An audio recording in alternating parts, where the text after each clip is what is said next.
Hello everyone, welcome to episode number 4 of our Therapy Review podcast series. Welcome, I am Blue, your host for today's episode, and joining me today is co-host Paul.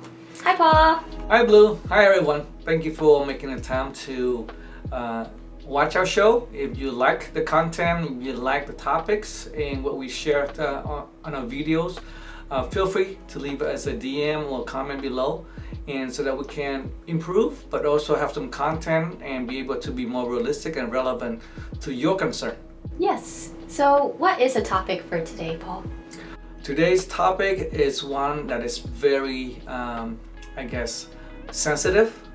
It impacts both the relationship with the therapist and the client. Mm-hmm. It is something that many therapists shy away from because they get nervous, and many clients also, because of not knowing how to navigate that topic, can either damage their relationship with therapists, or if they are able to successfully navigate it with their therapist, it can enhance their relationship, what we call therapeutic alliance. Mm-hmm. And so the topic for today is, how do you present crisis, right?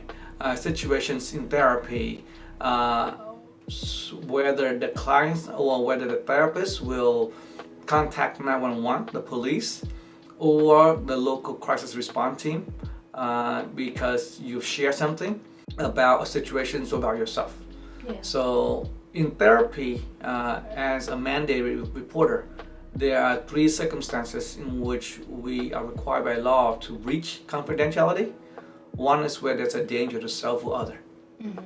If we suspect that the client is in danger of hurting or harming himself or other people, we are required by law to be able to intervene or get help to intervene. Yeah. The other aspect is child abuse, and then the last one is we suspect as elder abuse. Mm-hmm. Those are the 3 circumstances in therapy in which, as a therapist, we are required by law to take action if we suspect it. We don't have to have evidence, but if we suspect it, we need to act upon it. Right. The challenge here is that from a client's perspective, and I've heard this a lot from clients from other therapists, but also from my own again, who have shared with me that, Paul, when I share this experience or this incident with my other therapists, they call the police on me. But when I share with you, you don't. How come? Right? And so that's one incident, for example, where I can share that when a client discloses certain things to a therapist. If a client is a minor and the client indicate or disclose that he or she is either having sex with an adult, right? Within our legal law, there's certain age ranges that it will still be considered as rape, even if it's consensual. Right. So a minor and an adult for certain ages. So if a minor discloses that within therapy sessions, the therapists are required by law to contact CPS, Child Protective Services, and the police to file a report because by law that is considered illegal and putting the child at risk of harm. And so for the purpose of protecting the child, the therapist must file a report. Mm-hmm. If not, they are at risk of losing their license, get fined, or even get sent to prison or jail for not following the law. So that's one of the liability or one of the requirement which lead to a lot of therapists taking very knee-jerk reactions. I have this information, I have to act right away. Yeah. As a crisis responder, however, I respond a little bit differently.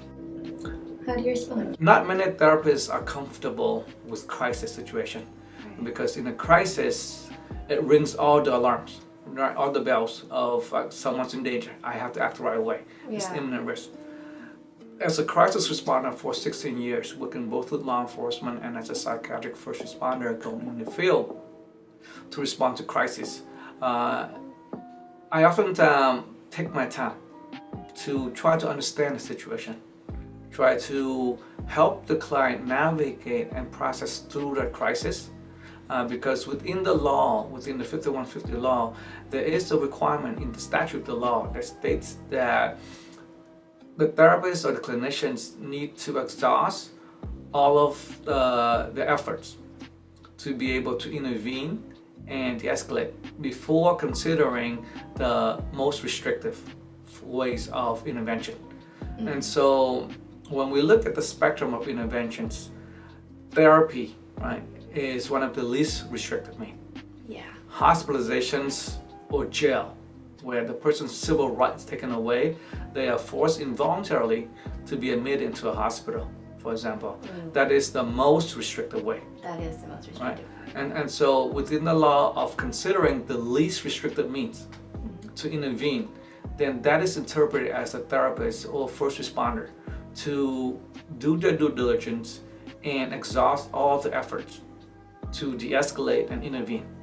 Only after that they have exhausted all of the efforts to intervene, to de-escalate, then they can determine if, okay, I've done all I can and the risk is still high. And for myself, then and only then do we activate the most restrictive means, which is hospitalizations or police response. Yeah, I agree. Like it must be very tough for the client to come to many therapists out there nowadays, because that's like their go-to reaction in the case of crisis. Yes, because sometimes it causes irreparable damages between the relationship. Some clients say, I trust you, I share this with you, because I have nowhere else to share it. Right, yeah. And I share this with you, and this is how you responded.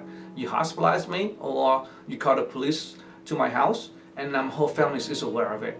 Right? Now I'm not going to be able to trust or share anything with you. Yeah. Right? And that's oftentimes is counterproductive. And so as a clinician, we want to do our best to work with the client through the crisis and show the clients that we're able to handle the crisis with the client and be present with them, rather than saying, oh, you're too much for me, I'm going to pass you on to someone else. Yeah. No, yeah, that's a really good model to go by. And I really appreciate you sharing that with us, Paul. It's definitely something that the therapy world could take into account in consideration of their clients and their experiences. Well, that concludes the session for today's episode. I really hope you guys found that really helpful pertaining to your own personal experiences.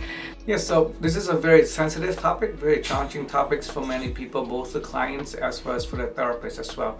So if you're a therapist and you've approached this differently, I'll be happy to receive your comments and your response down in the comment below, or if you want, you can send us a private message. As well as for those who are just curious or have other questions you want to be explored on Therapy Reveal, feel free to let us know as well. Thank you for following us, and see you next time. Yes, thank you. Bye.